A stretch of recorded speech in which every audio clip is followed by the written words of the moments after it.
2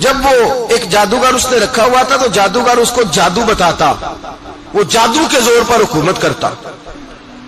جادوگر بوڑھا ہو گیا تو کہنے لگا بادشاہ کو نوجوان میرے پاس بھیج دے، اب میں بوڑھا ہو گیا ہوں، میرا پتہ کوئی نہیں، کب مر جاؤں۔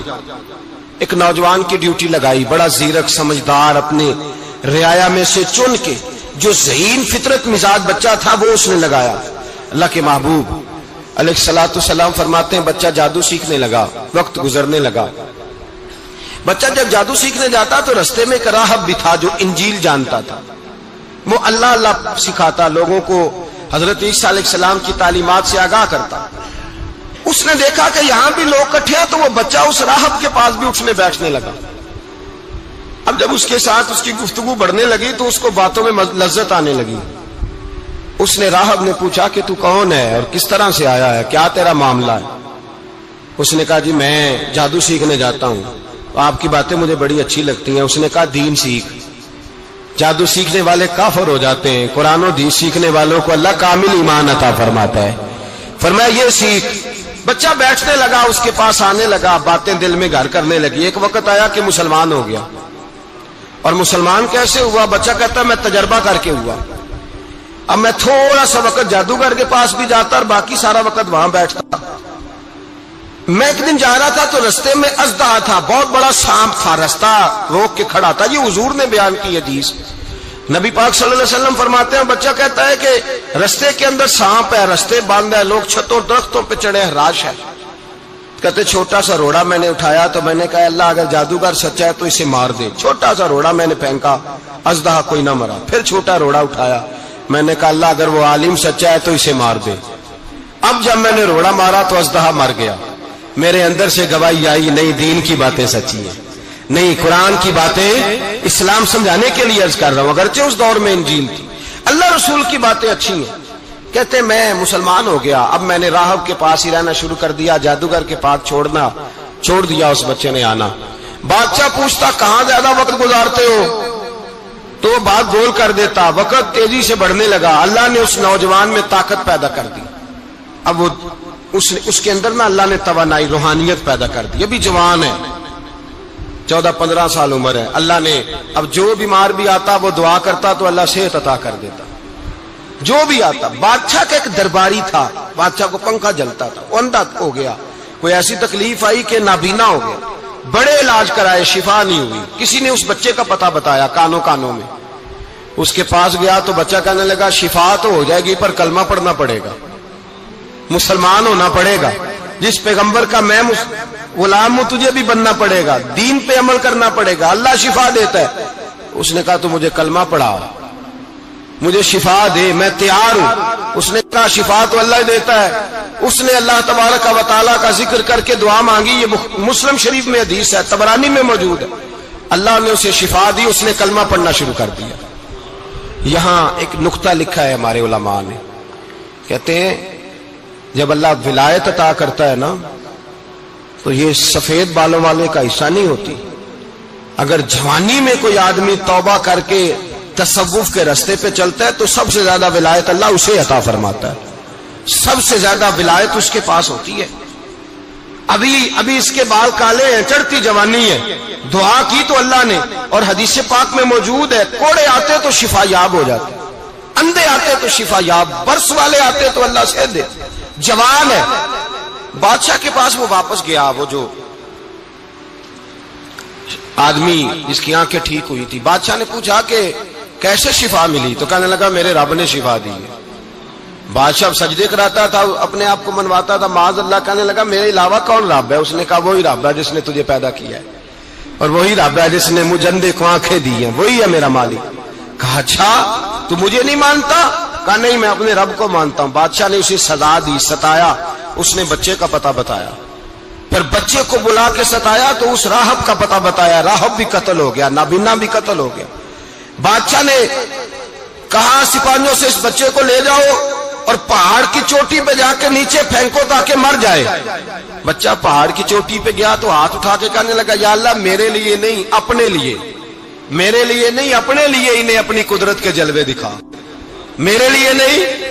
اللہ کے بندے اپنی جان بچانے کی دعائیں نہیں مانگتے، اپنے لیے انہیں اپنی قدرت کے جلوے دکھا۔ یہ دعا مانگی، جتنے لوگ ساتھ آئے تھے وہ سارے زمین پہ گرے اور سب مر گئے، پہاڑ سے گر کے مر گئے۔ بچہ واپس سیدھا بادشاہ کے پاس کہنے لگا لو بھائی میرے رب نے مجھے بچا لیا ہے۔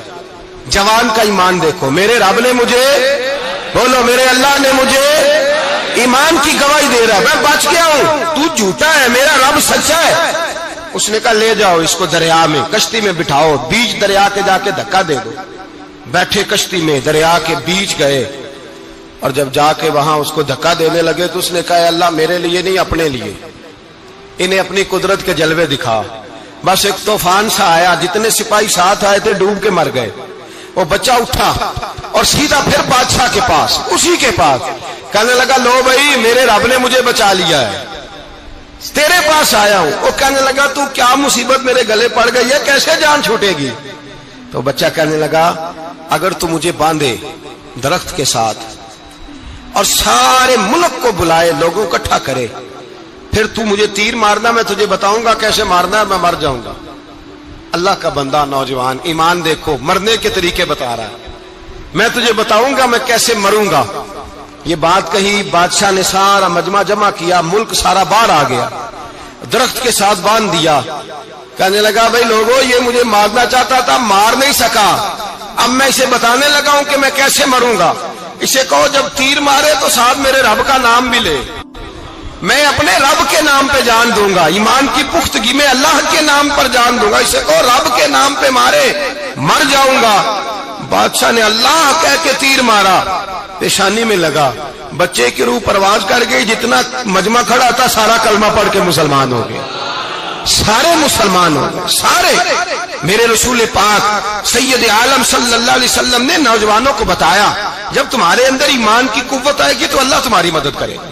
فرمایا وہ نوخیز ولی تھا، ابھی جوان رانا تھا، ابھی اس کی پیشانی پر جوانی کے آثار تھے، لیکن اس نے اللہ کو راضی کیا، رب کریم کو راضی۔ ولایت کا مطلب بڑھاپا نہیں، ولایت کا مطلب وہ نہیں کہ جب بڑا لمبا وقت گزر جائے تو پھر آدمی آئے کہ نہیں اب کیا کرنا ہے، اب مسجد ہی ہے، اب تو اس کے علاوہ گزارا ہی کوئی نہیں۔ تو اس وقت کا آنا اللہ کی بارگاہ میں قبول تو ہے، لیکن شاباشی اسی کو ملتی ہے جو جوانی کا وقت آئے، جو عین اس وقت آئے جو وقت۔ میرے رسول پاک علیہ السلام کے غلام عبداللہ ابن عمر، حضرت عبداللہ ابن عمر رضی اللہ تعالیٰ عنہ فرماتے ہیں کہ میں نکلا، مجھے سفر کے لیے جانا تھا، تو تھوڑی سی کھجوریں، تھوڑا سا سرکہ، ایک شہد کی بوتل، چیزیں میں نے سفر کے لیے ساتھ رکھ لی۔ میں جب مدینے سے باہر صحرا میں نکلا نا تو رمضان نہیں تھا، غیر رمضان تھا۔ میں نے ایک نوجوان کو دیکھا بکریاں چرا رہا ہے، بکریاں چرا رہا ہے، اے جوان۔ آپ فرماتے ہیں اس کا چہرہ بڑا نورانیت والا، گرد پڑی ہوئی پر بڑا حسین۔ فرماتے ہیں میں نے اس کو کہا کہ آ جاؤ کھانا کھا لو، روزے بھی نہیں تھے۔ کہنے لگا نہیں میں نے روزہ رکھا ہوا ہے۔ فرماتے ہیں میں نے کہا پتہ کروں کہ نیرا نیک ہی ہے کہ پرہیزگار بھی ہے۔ نیک وہ ہوتا ہے جو نماز پڑھے روزہ رکھے، پرہیزگار وہ ہوتا ہے جو گناہ سے بچے، وہ پرہیزگار ہوتا ہے۔ کہا پتہ کروں پرہیزگار بھی ہے کہ نہیں؟ کہتے میں قریب گیا تو میں نے جا کے اس کو کہا بھائی تیری بکریاں بڑی پیاری ہیں، میرا دل کرتا ہے کہ بکری مجھے دے دو۔ کہتے وہ جوان، غربت بھی، پریشانی بھی، پر دامان توکل کی یہ خوبی ہے کہ اس پر پابند لگے ہوتے ہیں، دھبے نہیں ہوتے۔ غربت ہے، کہا جناب ایک بکری دے دو۔ آنے لگا جناب بکریاں میری نہیں، بکریوں کا مالک کوئی اور ہے۔ کہتے میں نے آزمانے کے لیے کہا کہ بکریوں کے مالک کو کہنا ایک بکری بھیڑیا لے گیا ہے، کہہ دینا بھیڑیا لے گیا ہے۔ تو کہتے اس نے میری طرف دیکھا، گرد سے اس کے بال لٹے ہوئے، آنکھوں میں روشنی، چہرے پہ اطمینان، لب و لہجے میں ایمان کی طاقت۔ نوجوان کہنے لگا حضور بکریوں کے مالک کو تو کہہ دوں گا بھیڑیا لے گیا ہے، جب عرش کا مالک پوچھے گا تو کیا جواب دوں گا، اللہ کو کیا جواب دوں گا؟ کہتے ہیں میں کانپنے لگا، اس کی بات سن کے واپس آیا، جو کام نکلا تھا وہ چھوڑا، واپس لوٹ آیا۔ میں نے پتا کیا کس کا غلام ہے، پتا چلا فلاں آدمی کا ہے۔ کہتے میں نے پہلے غلام خریدا، پھر پتا کیا تیرے پاس بکریاں کتنی ہیں؟ اس نے کہا 400۔ کہتے میں نے مالک سے ساری بکریاں خریدی، پھر غلام کو بلایا، پھر وہ بکریاں تحفے میں دی، تحفے میں۔ کہنے لگا حضور یہ سارا کچھ مجھے کیسے ملا؟ میں نے کہا تیرا ایمان بڑا پختہ تھا تو میرے رب نے تجھے انعام عطا فرمایا۔ عراق سے آئی، اس کی 5 یتیم بچیاں تھیں تو اسے ضرورت تھی وظیفے کی۔ اس نے کہا حضور میری 5 یتیم بیٹیاں ہیں، مجھے وظیفہ چاہیے۔ جناب عمر بن عبدالعزیز نے ایک بیٹی کا نام پوچھا، ولدیت پوچھی، وظیفہ لکھا۔ عورت کہنے لگی اللہ تیرا شکر ہے میری بچی کا وظیفہ لگ گیا۔ دوسری کا نام پوچھا، ولدیت پوچھی، عمر پوچھی، وظیفہ لگایا۔ اللہ تیرا شکر ہے میری یتیم بچی کا وظیفہ۔ 4 بچیوں کے وظیفے عمر لکھتے رہے، خاتون اللہ کی حمد کرتی رہی۔ 5ویں کا لکھنے لگے تو کہنے لگی میں نے زمانہ بڑا دیکھا ہے پر عمر بن عبدالعزیز تیری طرح کا بندہ نہیں دیکھا۔ آپ فرمانے لگے اب میں 5ویں کا وظیفہ نہیں لکھتا، 4 کا وظیفہ جا کے گورنر سے منظور کرا لے اور 4 کو کہنا تھوڑا تھوڑا 5ویں کو بھی دے دے۔ حضور کیوں نہیں لکھتے؟ فرمایا جب تک تو حمد کے لائق رب کی حمد کر رہی تھی میں وظیفے لکھ رہا تھا، اب تو نے میری تعریفیں شروع کر دی۔ اپنی تعریف پر کیسے وظیفہ لکھوں؟ وہ تو حمد کے لائق ہے، اس کی حمد ہونی چاہیے، لیکن میں اپنی تعریف پر، اپنی خوشامد پر میں نہیں لکھتا۔ جا اللہ تعالیٰ تیری لیے بہتری کرے۔ وہ خاتون کہتی ہے میں وہاں سے آئی، مجھے مہینوں لگ گئے، سفر لمبا تھا، عراق پہنچی تو عراق کے گورنر کو جب میں نے وہ روکا دیا تو ان کی چیخیں نکل گئی، تڑپ کے روئے۔ میں نے کہا کیا ہوا؟ کہنے لگی بی بی جس نیک آدمی نے تجھے یہ لکھ کے دیا تھا نا، چند دن ہوئے ان کا انتقال ہو گیا۔ وہ خاتون پھر روئی، کہنے لگی یتیم بیٹیوں کا اب کیا بنے گا؟ تو آپ فرمانے لگے بی بی جب امیر عمر بن عبدالعزیز جیسا ہو تو گورنروں کو بھی اللہ کچھ توفیق دے ہی دیتا ہے۔ اگر انہوں نے تیرا وظیفہ زندگی میں لکھا تھا تو فکر نہ کر، جب تک میں زندہ رہوں گا وظیفہ پہنچتا رہے گا۔